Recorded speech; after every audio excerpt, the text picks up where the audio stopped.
Welcome to the Ford Podcast. I'm your host, Thomas Shepard, and I'm here with my wife, Kari, as we once again gather around, and we are going to ask the tough questions tonight. My turn. Yeah, are you ready for this? Kind of. I'm a little nervous what your topic is. Oh, Kari was asking me. So last week, if you were listening, Kari asked me some questions about how to carry on a conversation.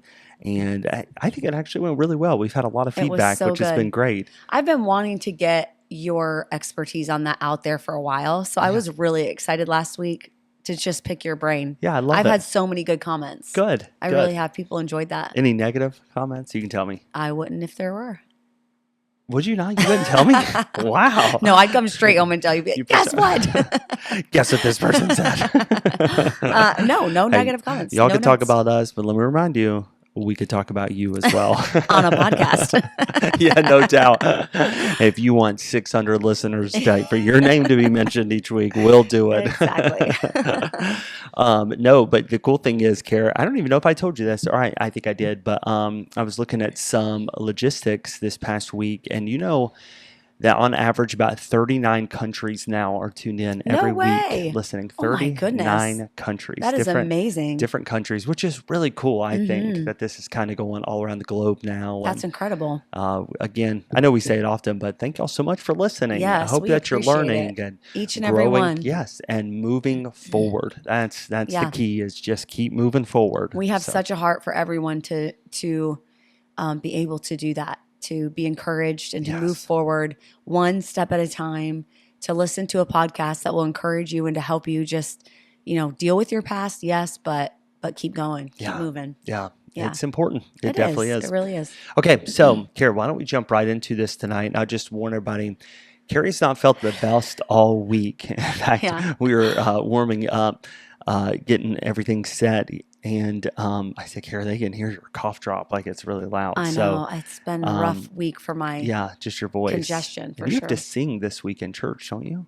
I think it's next week. Oh, good. So you got another week to recover. But we're in the winter months now, and it seems like everybody's been getting sick back and forth. So we're taking a lot of vitamin C, a lot of D3. I'm pouring everything I have in that medicine. Yeah, it's good. Hey, I think it's working because it didn't hit you too hard. I do feel much better. Just her voice is a little bit raspy. Bear with me. Yeah, if you hear a little bit of coughing tonight, we do apologize. We'll just keep right on moving along. Yes. So, Kari, you picked out a subject last week that you felt that not necessarily that I had mastered, but was something I was good at. Yeah. And so I want to do the same with you, except as soon as I say it, I know what you and everybody else is going to be thinking. They're like, forget it. And they'll tune out, or they're like, well, this doesn't cover, or this is not for me. But I am telling you, some of the questions I'm going to ask are not your typical questions. Oh, no. And some of the first ones are going to be a little bit more leaning towards the female. Okay. But if you're a male, you listen, hey, don't tune out, or just listen to it for a little bit, and you'll get a female perspective, which is, if you want to move forward, it's pretty good to learn. And a little understanding, maybe. It'd be good. It would be really good. Yeah. So even wives, if you're listening right now and you have a husband, maybe go grab him. Say, hey, you need to hear this because it'd be really good to learn. Oh, I can preach to some husbands. Guys, run. No, but I want to talk about motherhood. I want to speak on the subject of being a mom, and some of this will lean into a little bit more of just parenting. Okay. But I don't. We've already spoken on being parents, so I don't want this to be like a general. Do you like being a mom? Do you dress your twins alike? I don't want it to be that. I remember we used to get questions like that all the time. Oh my goodness, yes. Yeah, I forgot who it was. Boy, we had somebody, a twin mom, and boy, she was preaching at us. I can't remember who it was. To like keep them separate, individual. You remember and all that? I can't remember who that was. Don't dress them alike, and you let them be individuals. We're like, oh, okay, calm down. Yeah, she hasn't met our twins. We're not telling them anything. No, she has not. It's their world. We just live in it. So funny. But hey, let's jump into this. And Kara, what I've done, I've listed out some questions. I know you keep trying to peek. I'm trying to peek. I wrote in such a way that you wouldn't be able to read my writing anyway. So what I want to do is ask some questions, kind of starting out young, and then we're going to move into a little bit of preteen and then teen. Got it. I've got some great questions. So it's going to be we'll have to kind of move it along too. You don't have to like super dig in Okay. to where we're I don't want to go 10 minutes per question. Stay on the this would be surface. 2 or 3 hours long. So no, you're not hitting the surface, hit deep, but let's dive into it. And I'm not going to talk. I'm going to let you do it. Oh my. So Okay. let's jump in. So talk about, this has come up quite a bit, and I've dealt with this personally. And then I cannot tell you the amount of men who struggle with being very jealous. I knew it. Did you? As soon as you said I've struggled with this, I knew what you were going to say. When we had our first kid. Yeah. And men, a lot of men struggle with, you get married, life is great. You have your adventures together. You're very physical together all the time. And all of a sudden that first baby comes. Your body changes, your hormones change, and then all of a sudden, really, this is where it's big, is your attention changes. And so can you kind of walk me through, how do you, y'all as females, deal with a first child, a second child, or a husband that is jealous of that time that you put into a child? Yeah. That is such a good question. I'm trying to rewind my mind 15 years to Tommy. I do remember us struggling with this, and I had no idea this was a thing. Definitely, it kind of took us both by surprise, I think. And we had waited a little while to have kids too. So we were 3 years in by the time we had Tommy, and we had complete, just each other.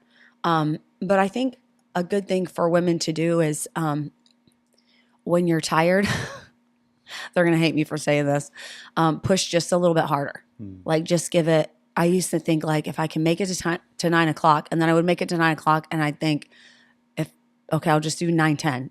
Like, just if you can just push a little bit more, even when you're tired. And there's a lot to be said for the men's side too. I know that you could speak into. So women, don't feel like I'm getting on here and saying, oh, if your husband's jealous, you just have to sacrifice even more to make him happy. And the women are sitting there thinking, well, what about him? Why doesn't he? And there's definitely that conversation to be had, but you can't change other people. You can only change yourself. And so if you're working from a position where, you need your husband to get that under control, the very best thing you can do is control yourself and to put into him and to give to him, even just a little bit each day, and to foster that love there. And he will feel that need to reciprocate. And I think that's something people leave out so much when dealing with relationships in general, but especially in parenting, is someone has to start it. Yeah. Everybody wants them, they shouldn't be jealous, and they should be a man, and he should be helping me, and I'm the one that had the baby. And all those things are true, and they are valid, and you are justified in thinking and even saying them. However, you can't force someone to do the right thing. And so someone has to begin the ball rolling in a healthy direction. So for me, keep going. When there were times when I felt like I was being unjustly accused of, I'm paying too much attention to the baby, or I'm not, that was said incorrectly, or I'm not paying any attention to my spouse or our relationship or our marriage, or times like that, it's easy to sit there and give excuses and reasons, and as solid as they might be, that person still feels that way. And so for me, it was like, can we just skip all the drama and instead of making it a fight, and now I'm trying to nurse and I'm tired, and now we've got a fight on our hands, to be the adult in the room, even if your partner is struggling with that, and just to say, all right, listen, I put the baby down. I'm exhausted. We have 10 minutes. Let's talk. Or, let's make coffee together, or let's watch one of our favorite episodes. Even if we both fall asleep, let's snuggle on the couch and at least start an episode of our favorite show, or, push a little bit harder. And again, this is not really addressing the men. There's a lot to be said there. But as a woman, it gets easier with each kid. Right. It really does. Wouldn't you say? Oh, for sure. Yeah. 100%. After the second kid, then you start paying attention to your spouse more, and you're like, it's you guys against the kids. Right. It's like, Right. we're exhausted. Teamwork Like, is there. y'all kids get away from us. Like that desire comes back. It Right. really does.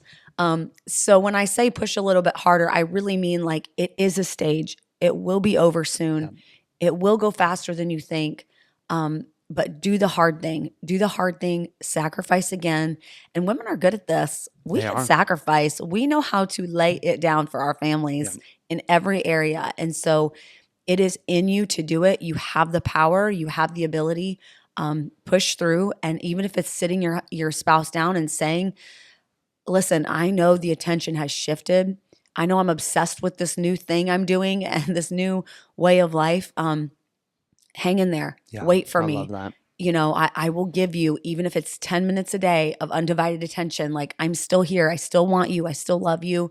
I'm adjusting. And just be honest. Yeah. Be upfront and be frank.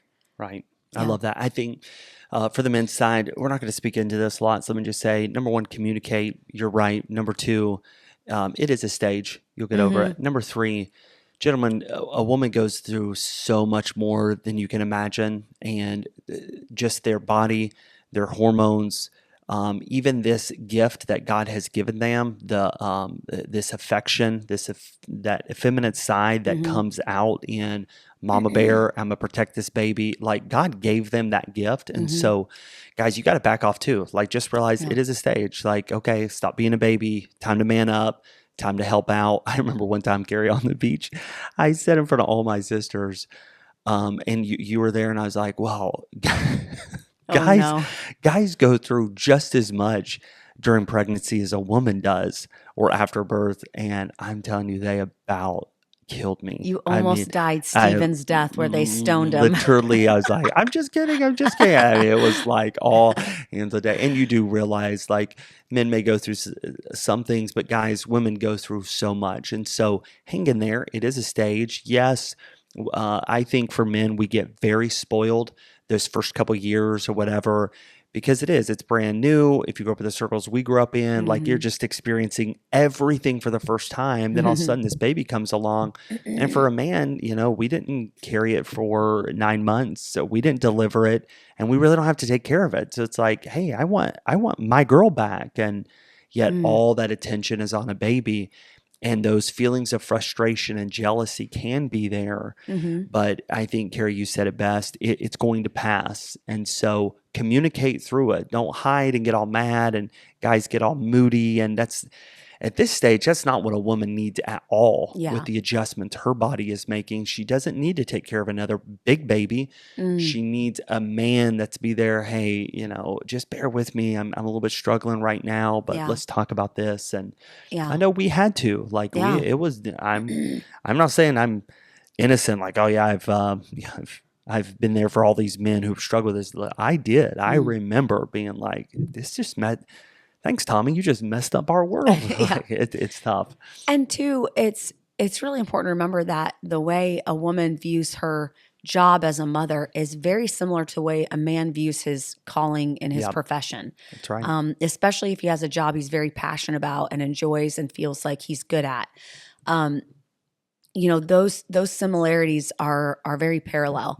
I remember, when we took our first ministry job and you just dove into it head first. And I was shocked because you hadn't really been that way with, driving a truck. Right. Like you couldn't wait to get home. You didn't like your work. You weren't obsessed with it. It wasn't, you didn't eat and breathe your work. It was like, oh, I can't wait to be off work to get back to my life. Yeah. Then when we got in the ministry, it was more of a calling. It was more of a, you loved it.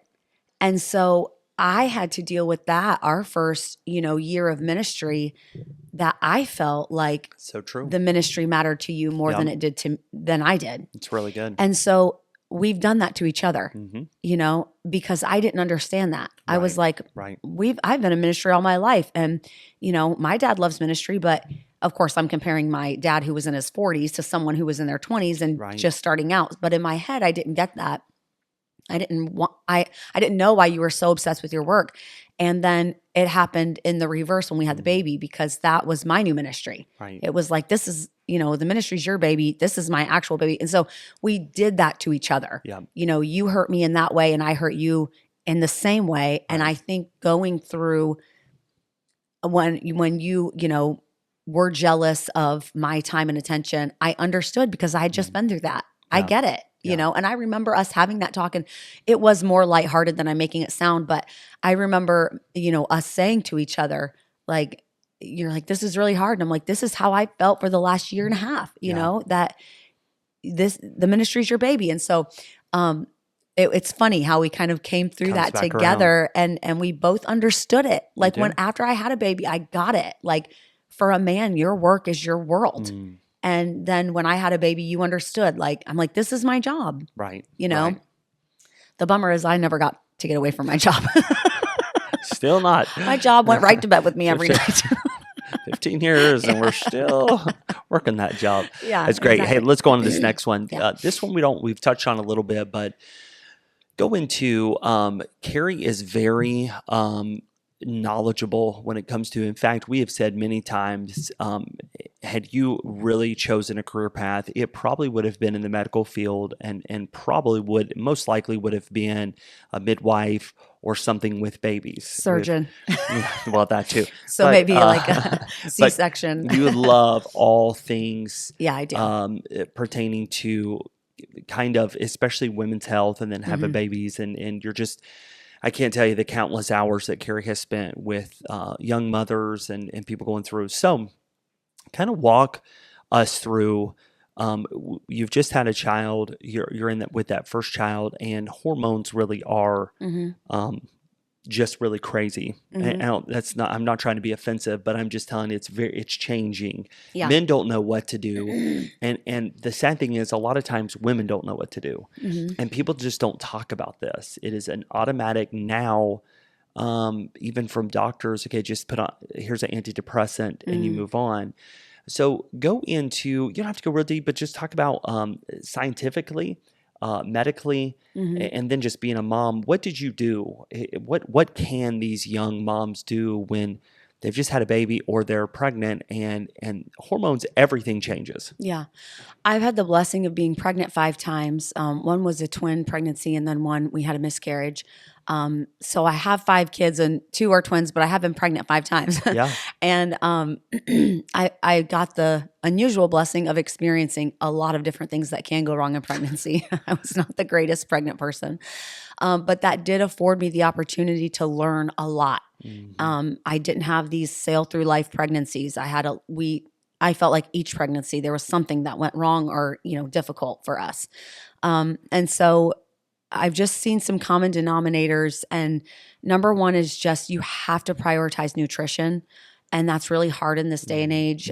It's really difficult with how America's food is so substandard to the rest of the world. However, you can do your best. Yep. And I felt like that's where we fell. I'm not out here making my own sourdough bread and raising a cow, and I don't have chickens, we're not able to live that lifestyle. But we do try our best. Yeah. And so I felt like during pregnancy and postpartum, I really hit my stride with the twins. Unfortunately, that was the last.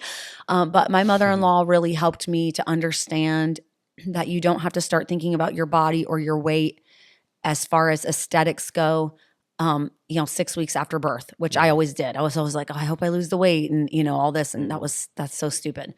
No one cares. You just had a baby. Everyone else understands. Like, we judge ourselves way more than other people do. Right. But you should prioritize nutrition, not for looks, but for health and for the health of your baby, especially if you're breastfeeding, to eat a lot of fat and protein and to rest. It's as hard as it can be with a newborn, especially if you have multiple children.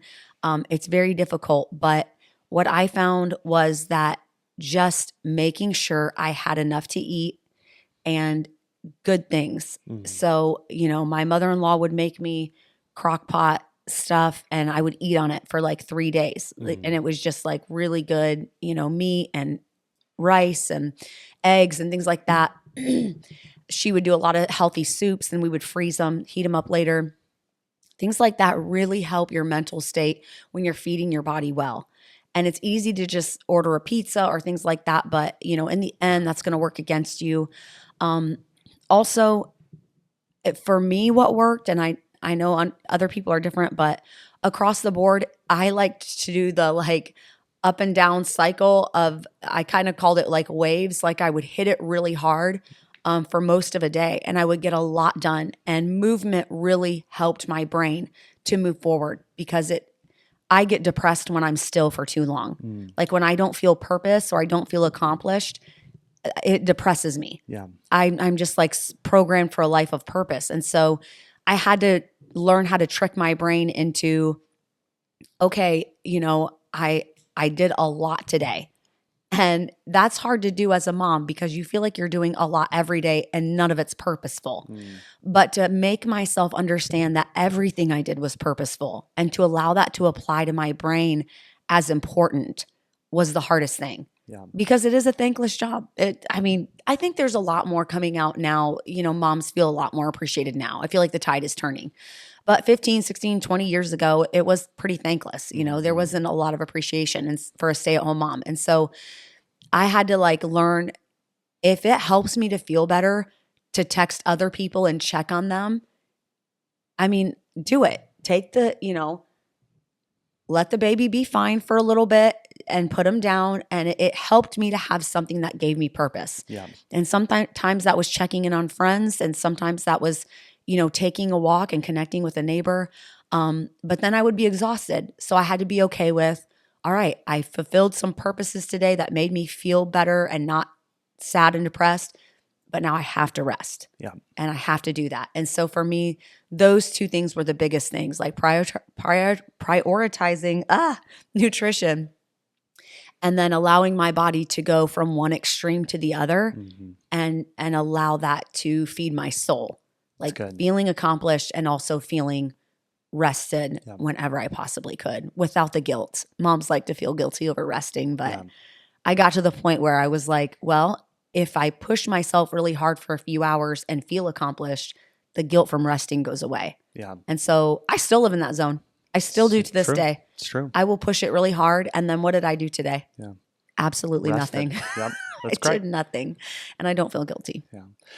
In one sentence, you can say it could be me, might be just men in general.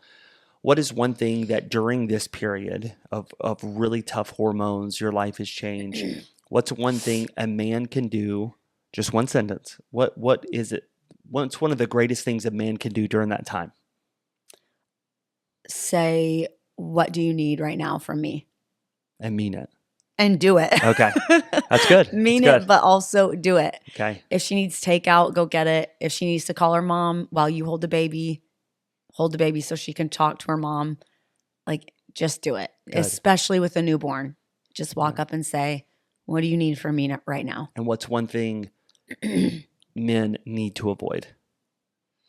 A lot of people tuning in. You got one sentence. During this time, men, just don't fill in the blank. I think judge. Oh, really? Okay. Yeah, I think don't judge. I like it. Enough people are judging us. We're judging ourselves. Just light on the judgment. No, don't judge. Like, cool.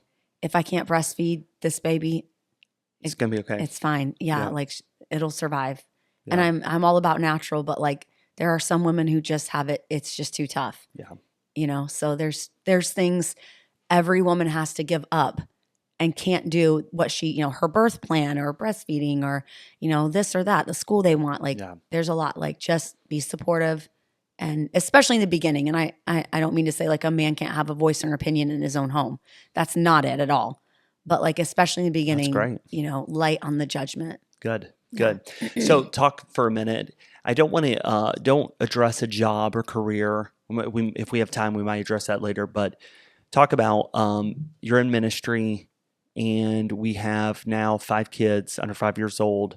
How do you balance, being a mom of 5, a wife, and being in ministry, you're a pastor's wife full time? Talk about some mistakes you made or talk about some things. Hey, this is how I conquered it. This is the model that I followed.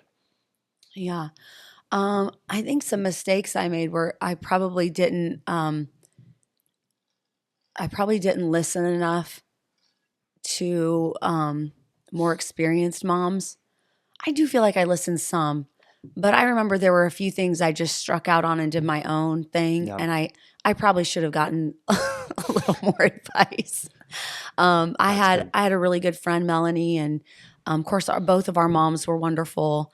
Had a couple of different twin moms, and there were a few things that they kind of tried to speak into, and I was like, eh. And then hindsight kicked me in the pants. Yeah, Oh, I could've should have listened. listened. Nothing major, nothing like, life altering, but I definitely could have had it easier on myself. Just especially after the twins. I did not know that blood transfusions take weeks to assimilate into your body. And so after the twins, I, almost bled out and I almost died. And, I got home and 8 days later and just thought, I know how to do this. I can do it. And I could not do it. I was not okay. And I remember my friend coming over and her dad's a doctor. And she's like, my dad wanted you to know that it takes a really long time for one blood transfusion to assimilate, and you had 6. And she just like straight up said, like, you have got to slow down. You have to stop. You have to rest. And that was good. And, that was one time I did listen. But yeah, I think a mistake is probably, should listen more. Yeah. And again, I hate to beat this horse, but like, to people who have been through it, not to another young mom who also has a newborn who's also depressed. Like, you need somebody who's seasoned, somebody who's been there, done that, because the other mom is just going to feed your fear, and not purposefully, but it will happen. So get somebody a little older, even a lot older, for sure. How are you not down on yourself? Like, were you ever thinking, oh, I'm trying to be, I'm dealing with, a needy husband, 5 needy kids, and people in a church that are needy. Did you ever come to like a place where, man, I can't do it all, or a breakdown, or you feel like you handled it pretty well?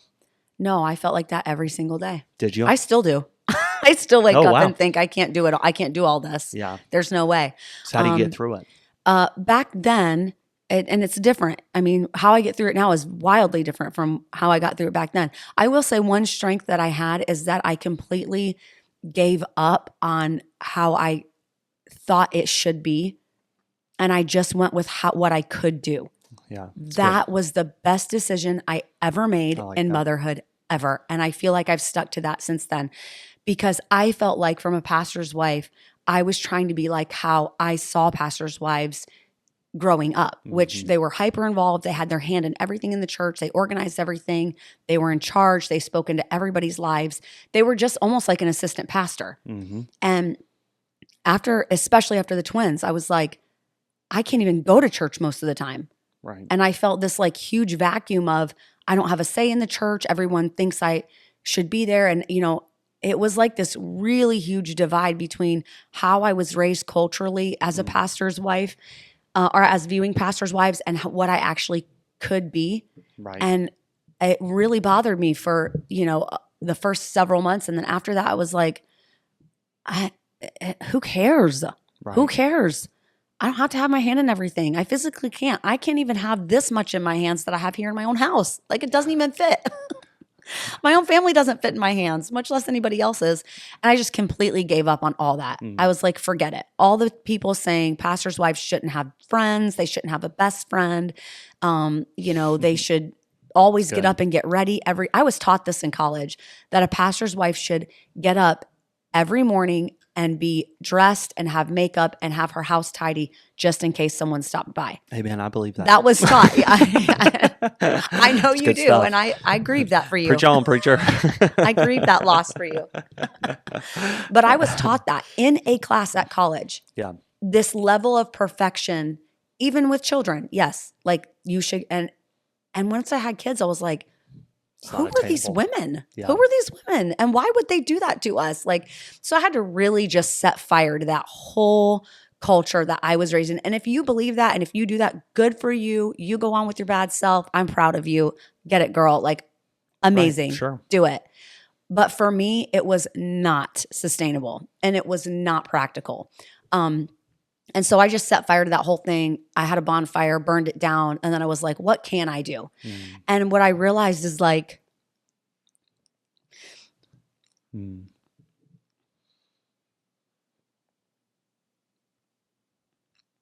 Sorry, baby.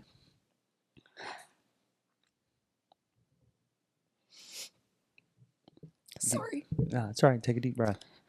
This is one of those times that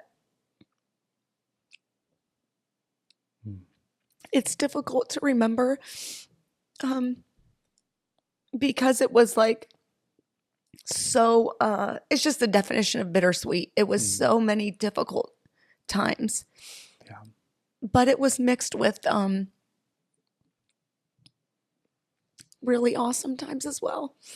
So other moms know, like, just processing motherhood and going through all of this, there are times that you do feel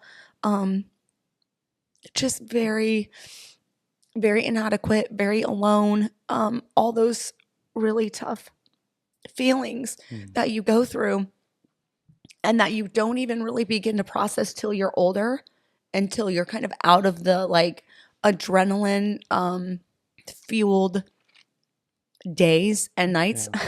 And you just begin to see it like from a completely different perspective. Which is awesome. That's actually a really good thing, and it's really sweet to look back on. But there are those times where you just feel like, man, I am so glad that's over. I am so glad that I made it through, you know. And that's not to make motherhood or child rearing sound awful, but it is really hard. And we did have it. We had some rough days. We did. Because of just how very close our kids were together, and being in ministry and living away from most of our family. We did have some family, which was great. But I think what I found that I could do is that I could have people over to our house, which was awesome because at that time we lived in like a huge house. We had 2 empty lots beside of us, woods in the back. I loved that place. Living there was like amazing. We lived on a dead end, so it was very safe. And kind of what I realized is after I realized like everything I could not do, was I could have other moms over, and our yard was huge for all the kids to play. And we could sit there and drink coffee or whatever, tea, whatever. And we could have fellowship that way. And in that way, I was able to reach out to other moms of multiples, older moms whose kids were in school, but they were a little, you know, not bored, but just, you know, they didn't have anything. Maybe they didn't work or whatever. And I ended up just having people over all the time. And a lot of times we didn't even go in the house. We would just sit out in the summer or in the spring and just fellowship together, talk, laugh.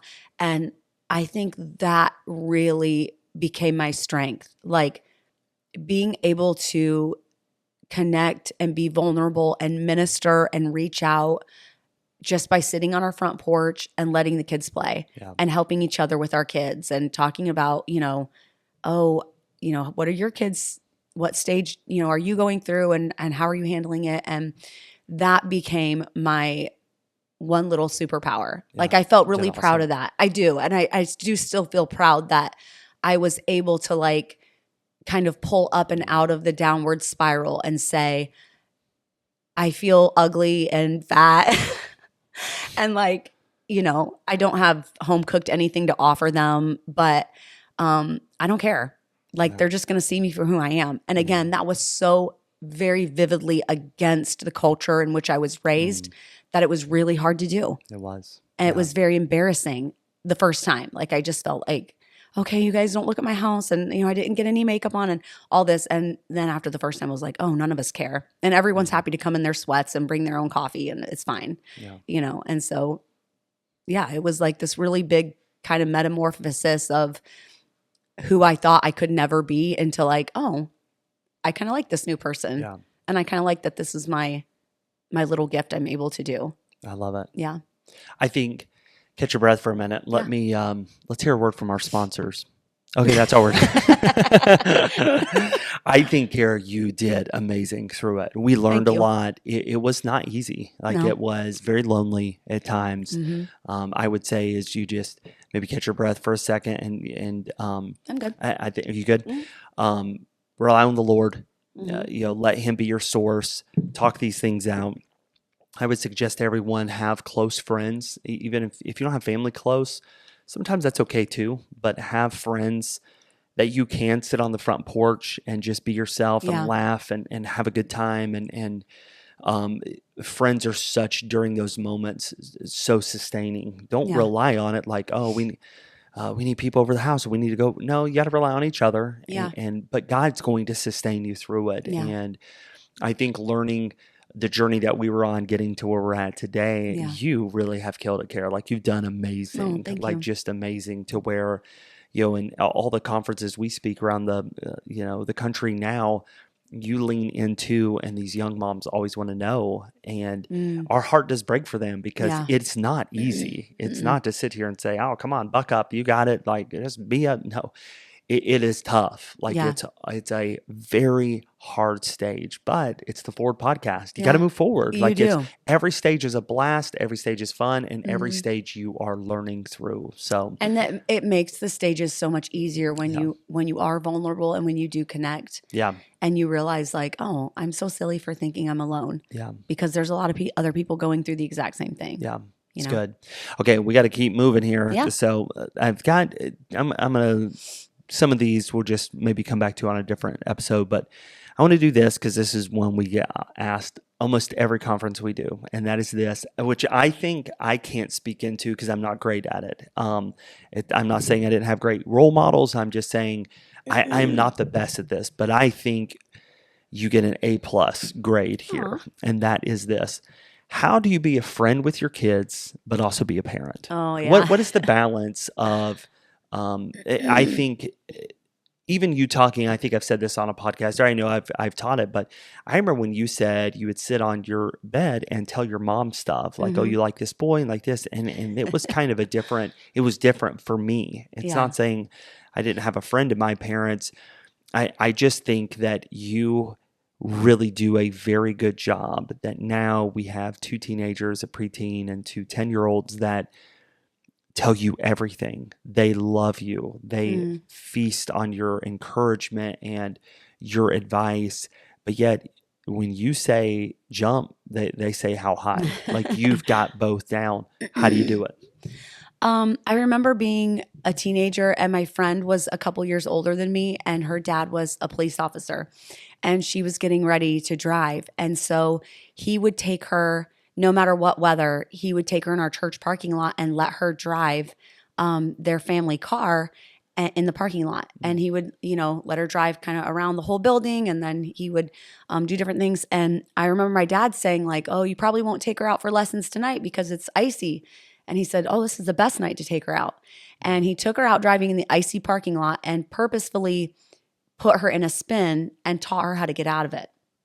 And I remember my parents like, wow, that is amazing. And he's like, I'm not going to put my teenager on the road when she's only been through a few classes and taken a written test. Like she has to know how. And so I just thought that was so cool in like obviously for driving. But then as you get older, you realize, why don't we do that with kids for everything? Like, why do we put them in situations just because they've aged into it, but they've never done it? They don't know how. They've never been trained. Good. Why don't we put them into a few spins, into a few failures, put them in some dangerous situations? I don't mean like danger as far as like, get it. Yep. And so that's really been my mindset since we had children that I've kind of played back and forth with. Is like, I know they're going to come into some challenges and situations. So I want to be the parent that they know she's going to be in the passenger seat and she's going to be right there. But she's also going to let me drive. And I use that metaphorically. So with the kids, I really try to have that mindset of a spousal, like I am with you in this situation. I think a lot of parents they're pitted against their children and it's almost like a face-off in every situation. It's conflict I want you to do this. I want to control this. And you're trying to be behind the wheel and they're grabbing at the wheel, pulling it, and you're both in this conflict. I would rather just put my kid in the driver's seat and then say, okay, we're in a safe area. I'm going to teach you. And that way we avoid all this conflict and we're a team. Right. And so like espousing that team mentality, and to kids, that's friendship, that's time. Right. Obviously as adults, we know like I love my kids and I tell them all the time, like, you're my best friend, but it's different than an adult friendship, but that's what they understand. Right. They don't understand the language of like, my mom's on my team and my mom's like going to be, in the past, like all those metaphors, they don't get that, but they do understand when I say you're my best friend. Yeah. Because in their minds, that's the highest relationship in their little minds, like a best friend. And so I've just tried to espouse that mentality as much as possible in every situation. We're going to do this together. I'm going to show you how first and make it fun. And kids learn like 100 times faster and 100 times better when something is done fun. Love it. Than when it's like controlling and you have to do this. And there are those situations where you have to just, they just have to do it. But I've really tried with everything to just keep that team mentality of like, I'm your number one. The whole world will fail you. Everyone will fail you, but your dad and I will always be here. Yeah. We will always be here and we will always be on your team and we will always help you drive. Yeah, it's like good. That's it. I think what you have done so well and taught me is I'm definitely leaning the opposite way. I like the control. I'm so type A. I wanted to put an age on everything. When you turn 14, you could do this. When you turn 16, you could do this. And you've helped me. It's not a bad way to parent, but it's definitely not the only way to parent. Right. And I think there is a lot more training that comes in when you approach it. Hey, we're on a team. I could be the adult in the room. I don't have to be your best friend all the time. Right. But you are there gaining your trust and the opposite. Mm-hmm. And our kids now just absolutely adore you, but they do fear you. I fear you. I can be scary. No, but I think you have done such a great job in that. We are training our kids. I so many times I've seen parents, their kids are away from the Lord. They can't stand authority. They can't stand God. And then everybody runs this one verse in Proverbs. Well, the Bible says, train up a child in the way he should go. When he's old, depart not. They're going to come back. Can you grab that? They're going to come back. And what I've seen is the training has not been there. Right. It's a very, my way of like, it's just my way or the highway. You get disciplined. You do this. You didn't. It's mostly negative. Is actually a very lazy way out. It's the easy way out because it's clear cut. This way is more balanced, and it's a relationship that God has with us. Yes. He did not make us as robots, and he didn't make us to be perfect. We know we're sinners, and then we learn from the mistakes that we've made, and the same is true with our kids. It's people ask all the time, what age do you give your parent or your kids a phone? And I always say now, when I was young, I used to say this age. Now it's not. No. Every kid is going to be different, Yep. and then when they have it, it's not just this little flip phone that doesn't do anything. No, it's training. Like there's things they could do that would be not good, but we're going to teach them through it. Yeah. I think that's where we've made so many mistakes is these helicopter parents that just don't let their kids live a life. Yeah. And they get to this age. And I mean, we saw it working at Bible college all the time. Yeah. Some of the ones that were most addicted to pornography were the ones that never could not have a life. The ones that went all out and did things that were extremely inappropriate with the opposite sex were the ones that were never allowed to like another, have a girlfriend or boyfriend. It's just this hover mentality, this protection. And all of a sudden they're adult. Well, we trained them right. No, you never trained them. Yeah. You did not. Yeah. And training is. The military doesn't get them, keep them in their bunks, and then, after 6 months, send them to war. Right. They train them. Here's how you fire a weapon. Here's loud noises. Here's you got to be in shape. Yeah. That training comes in for the real war. Yeah. And I think you do so well at training our kids. It's amazing. I try to speak a lot of the things that I'm thinking, which I don't think a lot of parents do. I tell our kids straight up, I'm not going to be perfect, but I will tell you this. What I do for you it is the best option for you at this moment. Good. And it's because I love you and I want the best. And I told one of them last week, you are better than this. And I'm not allowing you to do it because it's beneath you. Yeah. And I try to speak those things, not just like, no, you can't do it. It's sinful or it's bad or it's, well, I try to put it from an encouraging standpoint. Like this, you're better than this. And I'm not going to let you be the worst version of yourself. You will be the best version of yourself, right? Because that's who I see. I love it. And then, also a basis of trust. And this goes into a little bit, I'm sure we'll have another podcast talking about this, but as teens grow, as children grow, I told a friend this the other day. I said, my kids are never going to learn more from someone else than they learn from me. If they have a question for me, they will get the most information from me. They're not going to go to their friends and learn more than they would get from me. In fact, I want them to say, oh, I wonder about this, but I'm not going to ask my friends because they don't know. My mom will tell me the most. Yeah. They know they're going to get the most info. I mean, we will sit down on Google and I will pull up pictures and you will know the most from me, but I can control that narrative. Yep. If I brush them aside and treat their questions as it's too soon, you don't need to know, stop asking that, they're going straight to their friends and their friends have been on YouTube. They will find out. And they will find out and they're probably going to find out. We found out. Terribly wrong information. Right. Oh, yeah, absolutely. From friends. Right. And we didn't have Google and Yahoo. And and our friends still knew and they still should. And I was like 9 years old when, my friends were telling me stuff.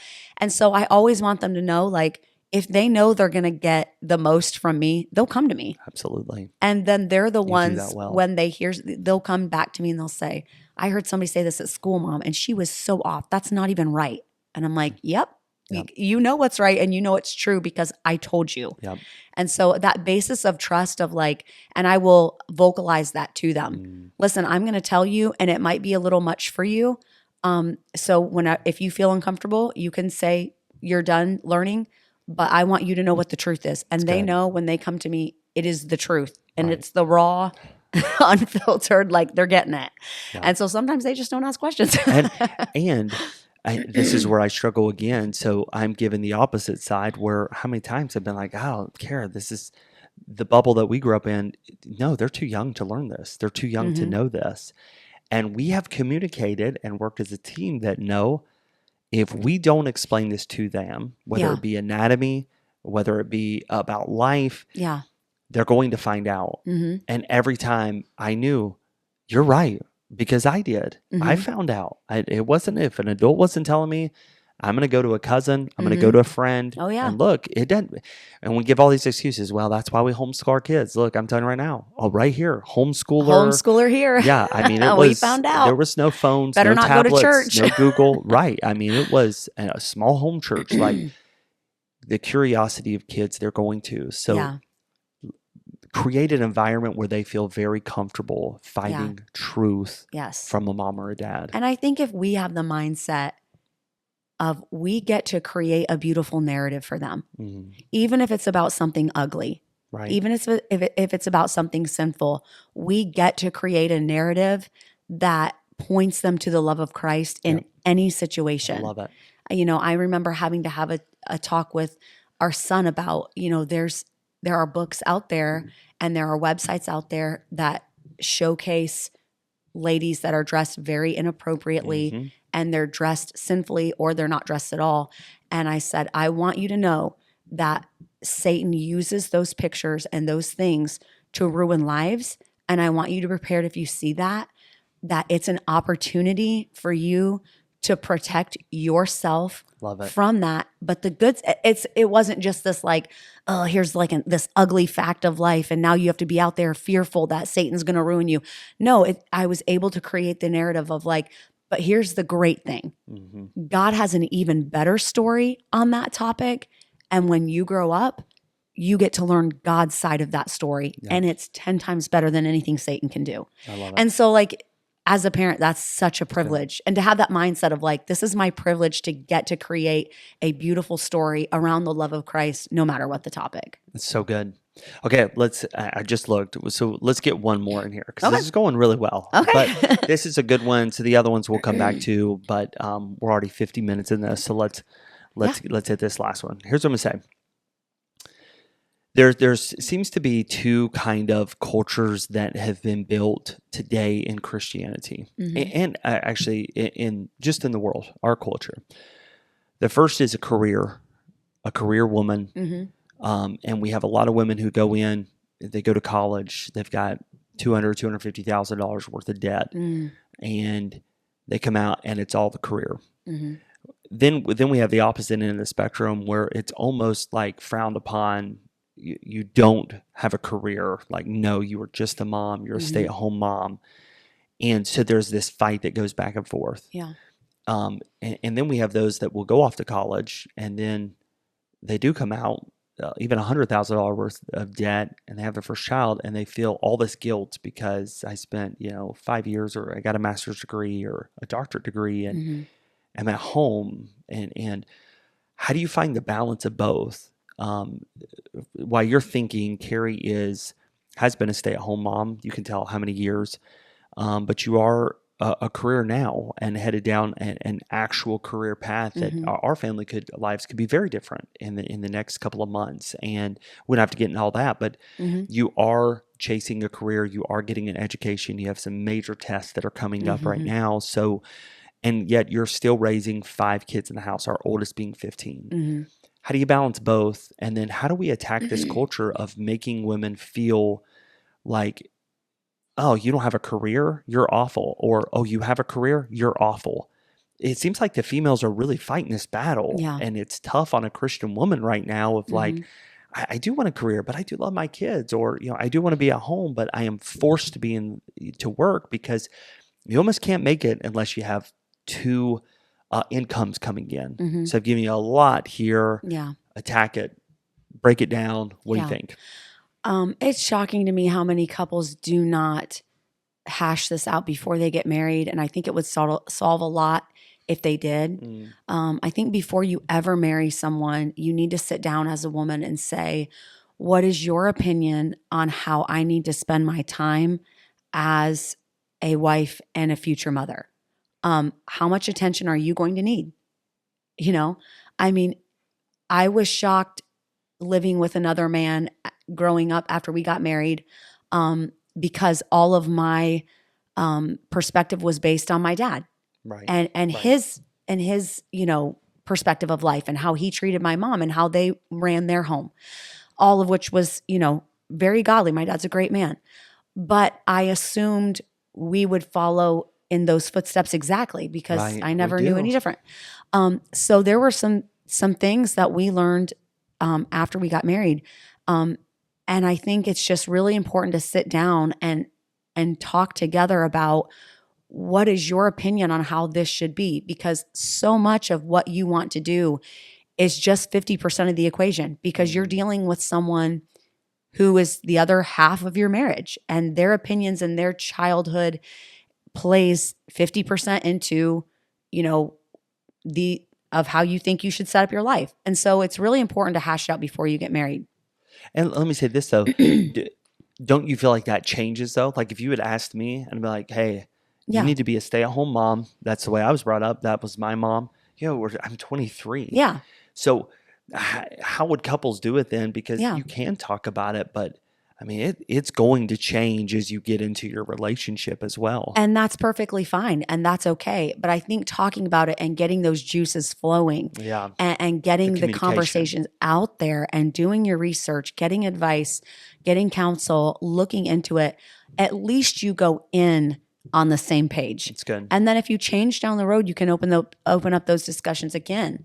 But I think it's very important to start out at least having discussions. Yeah, at least not just getting married and then, you're blindsided by what the other one thinks or feels. But if you're already married and you already have kids and all of this, it's different for everybody. There's just no one way that's like, this is it, because everyone's situations are different. Right. I spoke with a friend a few weeks ago and she said, I had to work when my kids were little, but my husband absolutely felt the calling to be a Christian school teacher. That's what his degree was in. That's what his calling was to. He felt like that was God's will in his life, but it was a very small paycheck. So you can't live on that. Right. I mean, you have to work. And so we would say in the culture in which we grew up, like, yes, for a woman to follow her husband's calling is a godly thing. Right. Well, then you have the people that would say, what? She should be a stay-at-home mom. Okay, well, what if his calling is ministry? Right. Right. Especially now in the economy that we're in, 2 incomes is mostly necessary. Right. And so those things can be opposed to each other when you think they shouldn't be, but they are. And I think going into it with an open mindset and trusting the Lord and understanding that everyone's situation is different. Don't judge other people, and then don't judge yourself if things look different for you than they thought they would. We had our children in public school for a year, and I never thought, I mean, we grew up so Absolutely immersed not. in the culture of homeschooling, and that's the only way, right way. And then we ended up with kids in public school because I'm sorry, like, y'all didn't have 5 kids in 6 years. Right. I can't be doing this homeschooling and nursing twins and 3 in diapers. Like, it just wasn't realistic for us. Right. And so we had to go at it with, like, everyone's situation is just different. And even within those homes, the situations change and evolve. That's right. And that's okay. And it's okay to figure it out as you go. Right. Now, balancing it, if you're a working mom and you're balancing, multiple children and trying to have a career and all that, I will just say you're taking on the hardest of everyone's worlds. You're taking on a career, which is hard. You're trying to be a mom, which is hard. And you're trying to be a wife, which is hard. And you're trying to do all of the hard things at once. So don't expect that you're going to be able to give everyone 100%. Yeah. You're not. You can't have it all because you can't hold it all. That's just the truth. That's just the truth. Your devotional life is going to be skinny. your marriage is going to be skinny. Everything's going to be small margins. Take a hit. But if that's what you need to do in the moment, it's okay. Do what you can do and don't beat yourself up. Sit down with your spouse and say, I feel like the kids need a little more. How can I carve out a little more time to be with the kids? If it's work, my work needs a little more right now. For a couple months, I'm going to have to hit it hard. That's what we're coming up on. We are. In fact, this rings true to our situation. In a few months, I will have to give a little more to my job than I ever have. But we know this is a season. Right. And we're working towards a goal, and eventually that will balance back out. Yeah. So keep having the conversations, keep talking. Don't feel like, well, I'm the worst because I have to do all the things, or I'm the best because I get to stay home, or vice versa. Some people think I'm a career woman, so I've got it all figured out. Well, other people are raising your kids, and there's definitely there's consequences that come with that. So each category has a margin that needs your attention. So sit down and have the conversations of what percentage of our lives should we be giving to this, and can we give to this, and how do we need to map that out? Yeah. And I think no one can know that but you and your marriage, you and your spouse, and how you need to evolve and change with how your kids grow and how your ministry grows and how your marriage grows is fine. Just keep communicating together and figure it out together. So you don't think one size fits all for anyone? Absolutely not. Yeah. I don't. And I would be really mad if someone told me that. I would be like, well, you can live a day in my life and see. But don't you think that is the narrative that is pushed? Absolutely. Yeah. And well, yeah. I mean, both sides are pushed. They are. There are career women out there that drop their kids at daycare 8 hours a day. They love their career. They love their work. It fulfills them. They're not super maternal naturally. And so they're fine with other people raising their kids for the majority. And they're fine with that. And they would think it's crazy to sit home with multiple children and just be, quote unquote, just be a wife and mother. You have both sides. Yeah. But I don't think I think the time for judging each other in those instances is over. Yeah. There are things I would not do. Sure. As a mother, I would not do this or that. I would not, at this stage of my life, have done it that way, that someone else is doing it. Right. But I'm sure they would look at me and say the same. Absolutely. So I think, as always, in anything, stay close to God. Yeah. Stay close to God. Love Him first. He will guide you. Yeah. He will direct you. Yeah. And then, of course, always include your spouse and work it out together, for sure. That's awesome, Kara. I love it. It breaks my heart at times how much pressure is put on y'all as moms.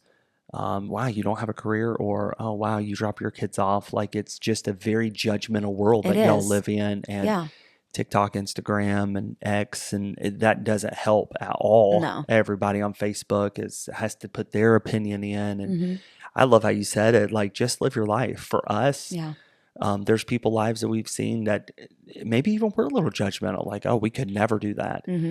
But then also there's people we see like, oh, we would love to have that. Yeah. And so I think what we have learned, Kara, is we have to do us. Yeah. Like God has given us a life. He's entrusted us with these kids. And we know time is very short on this earth. And so we're trying to soak up every moment. Yeah. But let me just reiterate, what you said is so awesome too. Like, it does change. Like, yes. How many years did you not work? You were at home. I quit work in 2008. 2008 to when did you go back? Whenever I got my notary license. So that was 2018. 18. So 10 years. 10 years you didn't. And I would not do it over. Like, I think what we did was it fit our lifestyle. I'm so glad I did it that way. And then Kari saw, we were in California, the very expensive life to live there. And you helped out. Like, I mean, our kids were going in school, so you had a little bit more time. And now all 5 of our kids are in school. And I remember you approached me and said, I'm going to go back to school and I'm going to get this license. I'm going to go down this path. And I remember asking you, have you prayed about this? Like, you feel good? And I trusted you. You said, I do. Well, let's go. Let's do it. Yeah, I was ready. Yeah. But even now, for us, and this is just personal, I don't have a job where I have to clock in and be in an office every day. Right. Sometimes I go into the office and that's an option, but and this is just me. I've always wanted jobs where I could work remotely. Even my notary business, I would go sign loans sometimes 20 minutes away. But that was when the kids were in school. In the evenings, people would come to our house and I would do notary work from the home. And that's always been my passion. Like, I do want to work, but I also I'm all about the flexibility. Yeah. If my kid is sick at school, I want to be able to go get them. If they have a game and we need to go to a game and it's at 4:30, I want to be able to clock out of work at 3:30 and drive up there. And so I've been very thankful that the jobs I've worked have always been very flexible. Right. So and sometimes I have to go into the office, and then a lot of times I just work remote. And if people can't, then you have to do what's best for your family. Exactly. And not every job. I mean, there's a lot of jobs we look, I think because of influencers today, where like, it just seems like everybody out there has this amazing job and it's just everybody's making so much money, and that's not the way it is. No, that's it takes hard work to get even to where we're at today. Yeah. And living within your means is very important. Kari and I have always tried to live debt free and own our cars. And we've always tried to own a house, and God's been very good to us, but it has been living within our means to be able for 10 years to just live on one income. And now God's blessed even more. And I love the way that you put that. It is living for your family, do what's best for you. Yeah. And the criticism may come, but just ladies, don't listen to it. Like guys, just talk to each other, follow the Lord. You're going to be okay. Yeah. And I think when you talk with your spouse and you guys set up your life, that's what gives me the confidence. Yeah. I have the confidence because I don't care what anyone else says. It's not your business. Like, we talk together. It's our life. If I was pulling against you and you were wanting me to go to work, but I didn't want to, or you were wishing I would stay home, but I wanted to go work, like, if there were tension there, I would be insecure in our activities. But the fact that we're strong together and we know what we want and we have shared goals and we're setting up our life to accomplish those goals, and even did when the kids were small. The goal was, we don't want to have to drop our kids off at daycare. I want to be home. Even that goal, it took a lot of sacrifice. It did. But we were unified in that decision. Right. And so I didn't care what anybody else thought. I was like, good for you guys with all the money and all the vacations and all the toys and four-wheelers and new cars, and we're driving 12-year-old minivan, but this is what we want. Right. And so when sacrifice either way. Yeah. When you're settled in your decision together and you're unified, it really takes a lot of that like pressure off. It does. Because I'm like, good for you. You go for it. That's awesome. Can we go on your boat with you? Yeah. Can we bring our 5 kids on your boat? Our goal was to have rich friends. Yeah. Well, I wanted to stay home, but I also wanted rich friends. And we accomplished that goal. You were like, y'all should put in a pool. That would be really cool. Yes, Our absolutely. 80-year-old neighbors beside us are like, y'all really need a pool out there, and Yeah, you ought you to get guys a need a cool pool. four-wheelers. And too funny. Well, Kara, I think Yeah. this has been a huge help. I know Good. I've learned some stuff tonight. I think you're doing a great job, Thank and you you. continue to do a good job. And so I love our hope this has life. been encouragement to those of you who are listening. Shout out once again to Kristen, who does an amazing job with all of our social media She and get does. this out. So, Kristen, thank you so much. If you haven't given us a 5-star review, make sure you do that. Yep. Follow us on Apple, Spotify, Mm-hmm. YouTube, and appreciate all the comments each and every week. And we pray that this continues to be a blessing to you. Have a great week.